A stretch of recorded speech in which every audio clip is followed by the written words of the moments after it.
Halo, assalamualaikum warahmatullahi wabarakatuh. Waalaikumsalam warahmatullahi wabarakatuh. Ini podcast kita yang ketiga.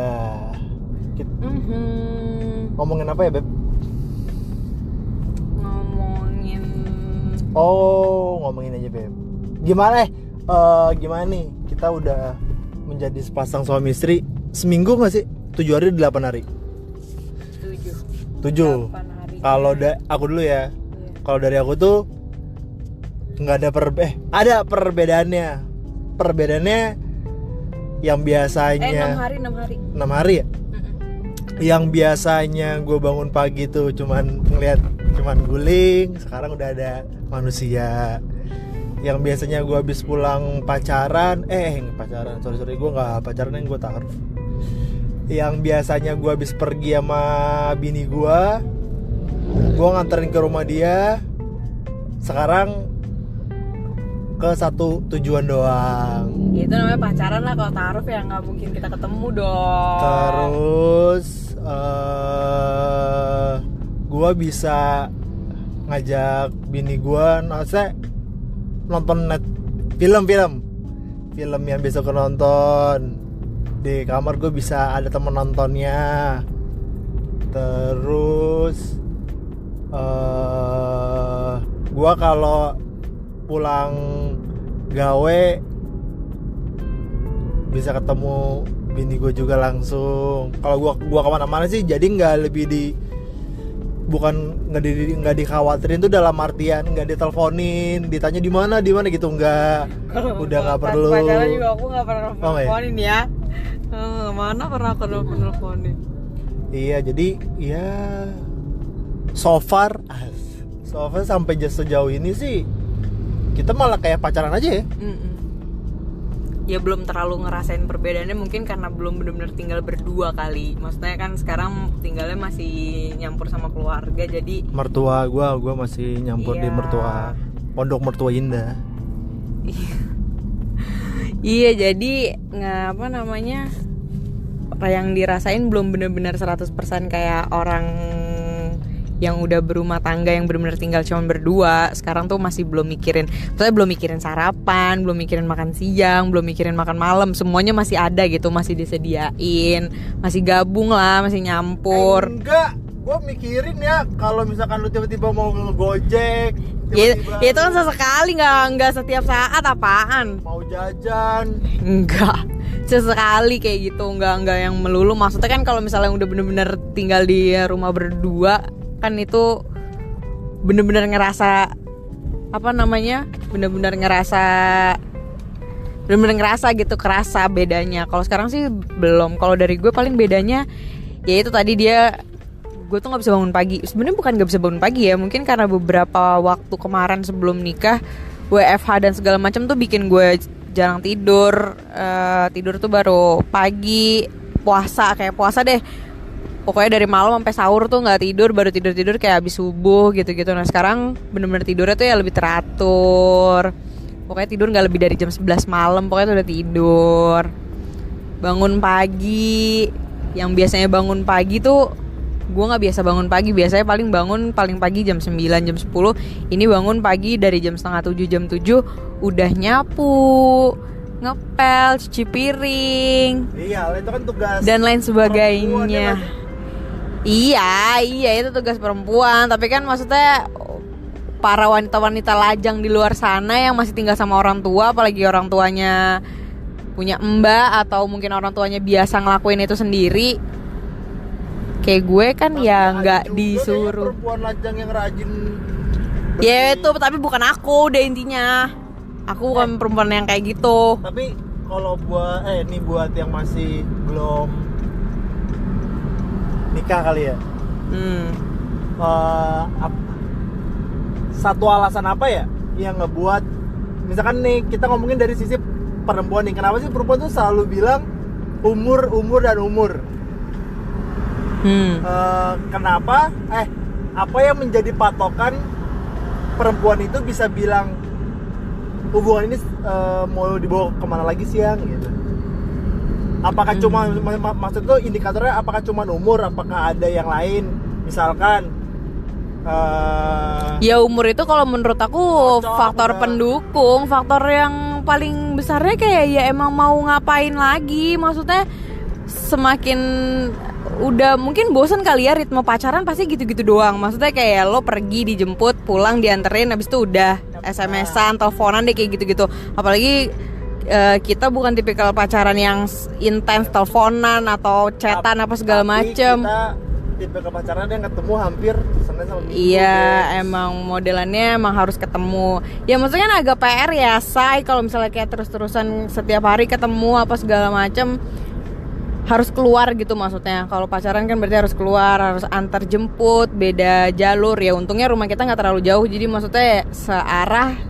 Cuman kan tetap aja, maksudnya pengennya kalau nikah tuh ya untuk apa sih kan ya ke fase berikutnya lah, maksudnya udah bosan dengan rutinitas yang kayak gitu-gitu aja, ya pengen rutinitas baru ya, sedangkan kan nggak bisa kalau ngejalanin rutinitas baru tapi masih pacaran terus pulangnya ke rumah, tapi ke satu rumah yang sama kan nggak mungkin. Kalau dari sisi perempuan nih, kenapa sih bukan, pertanyaannya kayak gini nih ya,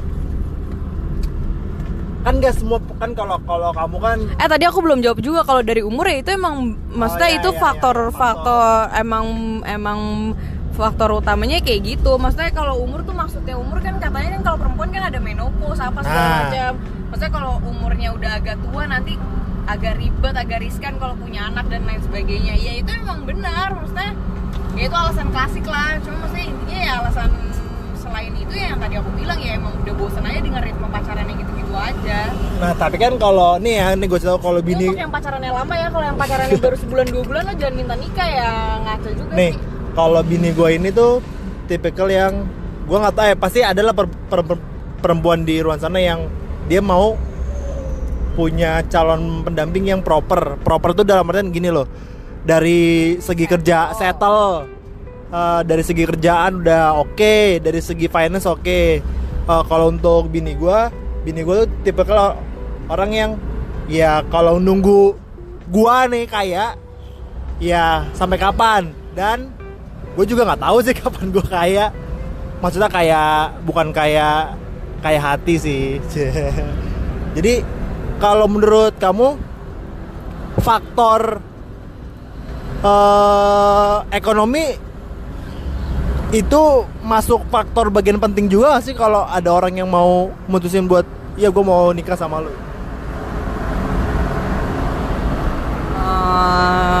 Penting atau enggaknya tergantung persepsi masing-masing ya, maksudnya tiap orang punya sesuatu, punya pola pikir yang beda-beda. Kalau buat gue ya penting gak penting maksudnya gini, ya pasti semuanya butuh biaya, pasti semuanya butuh uang, pasti semuanya butuh makan, jajan dan lain sebagainya. Tapi yang membedakan setiap orang dengan orang yang lainnya seberapa besar yang dia butuhkan. Kalau aku modelan orang yang nggak terlalu, gue tipikal orang yang ya ada duit syukur, nggak ada ya udah, maksudnya bukan sesuatu yang aku beruntung lo punya istri kayak kamu. Jadi maksudnya bukan sesuatu yang perlu harus dipusingin atau perlu yang harus gimana sehingga aku juga nggak menuntut untuk yang harus sesettle itu banget.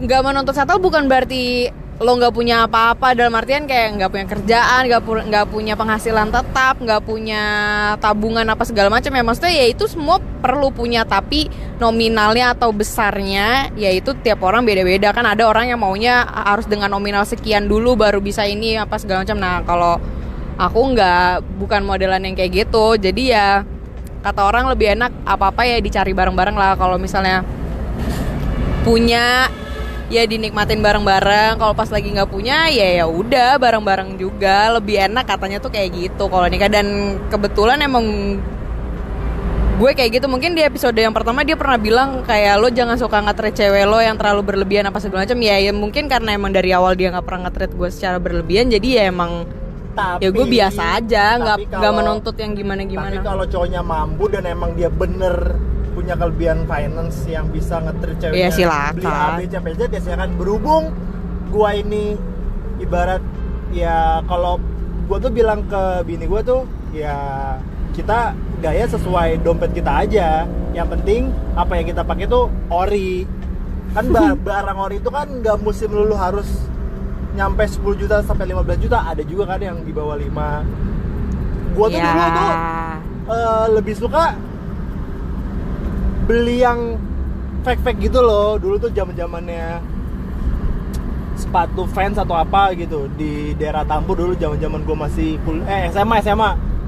Gue tuh kalau punya barang branded gue simpen, malah kayak gue pajang. Tapi waktu itu gue mikir gue mikir, tapi pemikiran itu gue ada karena bini gue bilang kayak, ya lu ngapain sih beli, kalau lu emang gak mampu ya lu mendingan gak usah punya, ketahuan brand-brand lokal aja. Dulu kan brand lokal nggak se-hype sekarang kan. Nah ya itu, jadi ya gue juga bilang ke dia, ya lu kalau mau beli barang ya sesuai gaji lu aja. Toh kalau emang mau ya paling bener tuh nabung, gak usah yang fake atau yang KW. Gue tuh dulu suka beli yang kayak KW super gitu loh, yang kalau kasat mata tuh nggak bisa bedain. Makin kesini ya emang pride lu kalau lu pakai itu barang ya kayak tetep aja. Apalagi buat kalau lu nongkrong di daerah-daerah Jakarta sini ya kan, ya lu tau lah anak-anak muda Jakarta kan ya, yang gaya hidupnya dalam artian ya emang tahu lah kayak gitu. Untungnya ya gue sekarang kayak ya udah, gue juga, tapi bukan berarti gue juga mengusahakan gue harus pakai selalu barang mewah, enggak. Kalau gue malah sekarang pakai ya yang senyamannya gue aja sih. Tapi tetap kalau ada orang yang pakai ini ya gue pengen sih tetap, tapi ya cuman ya gitu aja. Ternyata nggak semua gaya orang di kita tuh cocok juga. Misalkan lu ngeliat orang A nih pakai dari atas sampai bawah branded A, ya belum tentu di lu gitu ya. Iya gitu. Ya makanya pas gue udah nikah gini ya gue lebih kayak apa namanya, lebih ya gue udah nggak bisa belanja sana sini. Gue harus nanya dulu ke bini gue pun kayak gitu. Dia misalkan mau beli ini, gue bilang ya emang kalau perlu ya beli, kalau nggak perlu ya jangan gitu. Nah balik lagi nih terus kalau misalkan ada perempuan yang pengen nyari suaminya yang oke lah, ibaratnya dia mau udah punya kerjaan A, udah punya mobil satu, rumah satu, kalau dibilang matre, untuk bagi kaum perempuan setuju nggak mereka dibilang matre gitu? Untuk calon suami, untuk suami ya kan, soalnya enggak sih, jadi sebenarnya mungkin itu ada beberapa style kayak kamu sendiri. Kamu tuh tipe orang ya kita cari aja bareng. Iya, kalau aku bilangnya itu nggak matre. Makanya aku tadi bilang tergantung tipenya perempuan itu masing-masing, tergantung kebutuhannya masing-masing. Contohnya gini deh, misalnya ada perempuan yang emang udah terbiasa hidup di treat sama keluarganya well banget, bener-bener yang kayak semua serba ada apa segala macam. Ya agak susah untuk, ya nggak mungkin dong dia pengen punya suami yang nanti dia akan hidup selama-lamanya tuh suaminya susah-susah tanda kutip, kayak ya gajinya pas-pasan, nggak punya uang lebih, nggak punya tabungan apa segala macam, intinya nggak bisa memenuhi kebutuhannya dia. Ya pasti nggak akan ada perempuan yang mau juga, karena dia terbiasa dengan kehidupan yang kayak gitu. Jadi nggak bisa disalahin juga untuk cewek-cewek atau perempuan-perempuan di luar sana yang memang menuntut calon suaminya nanti harus punya ini, harus begini, harus begitu. Ya nggak salah. Yang salah itu menurutku kalau misalnya emang dia sekarang aja ibaratnya biasa-biasa aja, maksudnya bukan yang dari keluarga gimana-gimana, tapi menuntut pasangannya harus yang bener-bener hype banget, yang bener-bener punya ini itu segala macam. Bahkan ada persyaratan-persyaratan khusus kayak misalnya harus dikasih mobil, rumah atau ini itu apa kan segala macam. Untuk sebagian ya mungkin itu konteksnya orang ngelihatnya juga kayak, iya lo mau nikah sama dia ya karena ya itu mungkin timbul kata-kata matre dan segala macam, mungkin dari tipikal-tipikal cewek-cewek yang kayak gitu yang biasa-biasa aja tapi menuntut pasangannya tuh harus gini segala macam. Mungkin timbul konteks matrenya dari situ. Tapi kadang juga kalau dipikir-pikir ya mungkin si cewek yang biasa-biasa ini juga ya mungkin pengen ya hidupnya berubah. Masa ya dia pengen hidupnya gitu-gitu aja, ya dia pengen dong cari pasangan yang bisa membuat kehidupannya jauh lebih baik. Ya jadi nggak bisa disalahin juga sih. Berarti pada intinya sih kalau orang yang mau menikah, kalau emang dapat udah langsung kaya ya syukur. Kalau emang yang dapat yang harus berjuang dari sama-sama, ibaratnya kayak gue berdua ya syukurin juga, karena ya sebenarnya nikah itu bukan melulu tentang duit sih, walaupun emang duit itu perlu juga, tapi dalam artian tuh daripada jomblo-jomblo yang di luar sana melakukan hal-hal yang tidak diinginkan, lebih baiknya kan ya intinya mindset sih. Kalau misalnya dari sekarang lo udah terbiasa hidup yang, maksudnya terbiasa jadi orang yang sorry nih aku, tapi kebanyakan orangnya mungkin ada beberapa ya, mungkin dia mikir kalau misalkan dia ibarat kata dia udah berikrar gitu mau nikah, si cowok kan menanggung hidup si perempuan. Mungkin si cowoknya juga takut kayak nggak disalahin juga loh kalau misalnya nggak disalahin juga nih buat cowok-cowok yang masih mikir nikah apa enggak ya. Mungkin si cowoknya mikir ya itu takutnya nggak bisa ngebahagiain itu dalam artian lahir dan batin, kayak kebutuhan pangan dan lain sebagainya. Kedua, takut misalkan temennya mungkin dapat suami yang gimana bergelimang harta yang apa aja bisa dibeli. Kemungkinan pasti sih faktor-faktor kayak gitu ada. Iya, berarti balik lagi yang tadi aku bilang kan, ya tergantung habit dan tergantung orangnya masing-masing. Kalau misalnya ada, berarti kalau kayak gitu si perempuannya juga yang harus meyakinkan dong, ya nggak sih? Iya, makanya untuk perempuan-perempuan yang mencari laki-laki yang kayak gitu-gitu, yang apa udah settle apa segala macam, ya pinter-pinter deh nyarinya, ibaratnya gitu. Dan itu harus dikemukakan. Jadi ibaratnya jelas nih lo pengen nyarinya yang kayak gini segala macam. Ya ketika lo pacaran sama orang yang nggak sesuai dengan yang lo harapkan, ya mendingan gak usah diterusin, karena kan dia nggak sesuai nih dengan apa yang kalian mau. Daripada cuman membuang-buang waktu aja, ya mendingan cari yang sesuai dengan yang kalian tapi mau. Ingat para perempuan, cowok-cowok yang udah kaya juga sudah mempunyai standarnya masing-masing. Jadi yang udah punya pasangan, terimalah pasanganmu dengan apa adanya. Begitupun ada nggak ya cowok yang juga nyari perempuan yang kaya, yang biar ya udahlah biar, ya nggak sih, kayak nggak tahu deh kalau cowok ya ada aja kali ya. Salah satunya yang kayak apa, artis nggak sih, dulu pernah nikah sama perempuan yang udah lanjut usia tapi kaya banget ya.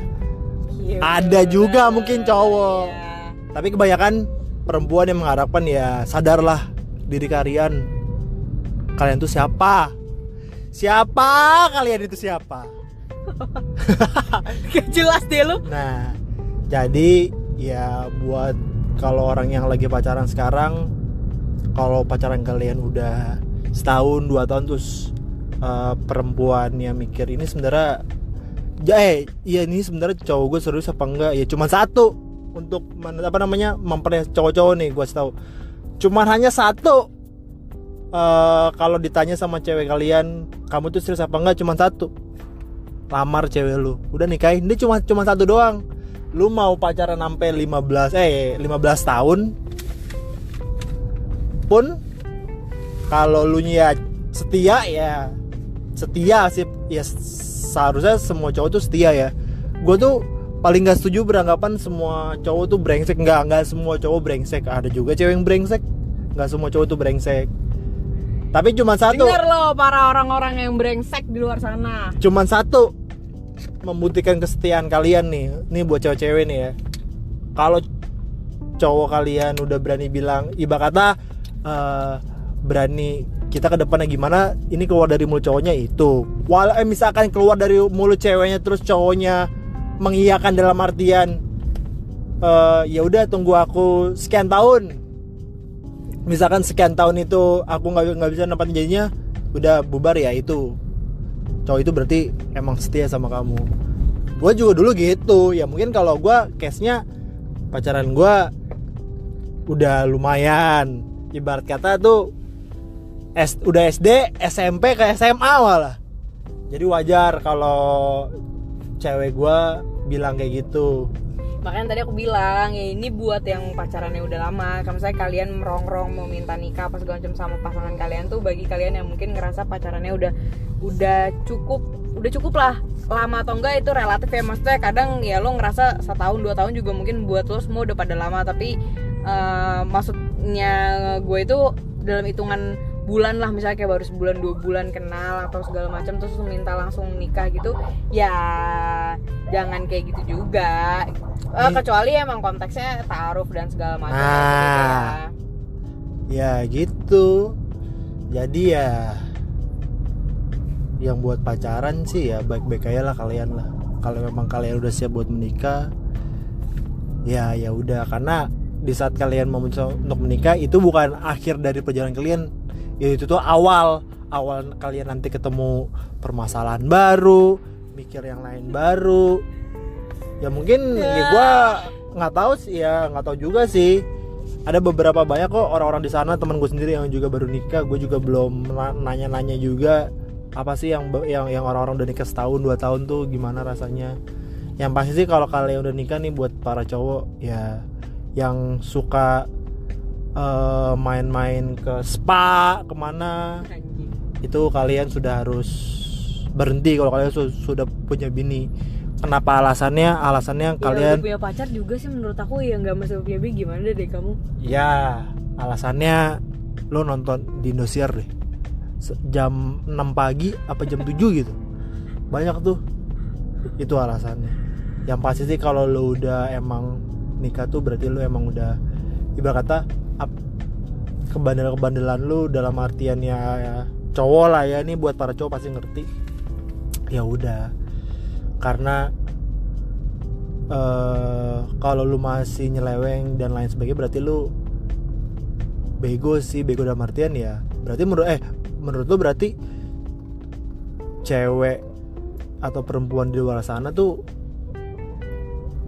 apa ya, nggak lebih seksi nggak lebih seksi dari bini lu. Kalau menurut gue bini gue sekarang itu udah wow banget. Jadi emang ya lu maksudnya kalau lu mau selingkuh ya lu harus yang lebih. Contoh misalkan ya misalkan ini kalau artis yang bikin hot siapa ya? Enggak, dan itu statement kamu juga salah. Lo kalau mau selingkuh ya sebenarnya harus ya berarti lo memperbolehkan orang itu selingkuh dong, asalkan selingkuhannya jauh lebih baik dari pasangan. Ya maksudnya tuh gini ya, enggak juga sih. Maksud aku intinya tuh kalau kalian sudah memutuskan untuk menikah sama pasangan kalian, ya kalian harus itulah apa namanya setia. Kalau gue tuh sebagai cowok, sebelum lu kaya banget kayak Mark Zuckerberg atau yang punya minyak di Arab, siapa yang punya lu? Raja Salman, nggak usah lah. Bob Sadino aja yang almarhum Bob Sadino aja kaya, istrinya 1, anaknya 2 doang lagi. Udahlah, kalau kalian nggak terlalu kaya seperti raja-raja Arab, mendingan sadar diri lah kalian. Kalau kalian nggak seganteng Beckham, udahlah jangan. Beckham aja setia, apalagi kita. Ini percakapan ini nggak akan pernah ada apa namanya? Nggak akan ada bisa sih. Dan nggak ada intisarinya. Jadi lo kalau nungguin obrolan ini kayak apa sih kira-kira yang mau di sum up, apa sih kira-kira? Nggak ada. Karena kita emang ngobrolin apa yang ada di otak kita aja. Nggak terstruktur karena awalnya yang mau bahas apa ujung-ujungnya jadi nilai apa, karena yang terstruktur itu mungkin bakal terstruktur kalau gue ngobrol sama mungkin ada narasumber yang emang ngebuat ini pembicaraan terstruktur gitu. Kalau masih kita berdua mah jangan harap, kita mah yang penting mah ada obrolan aja ya, yang ada obrolan apa yang kita omongin tadi, semuanya itu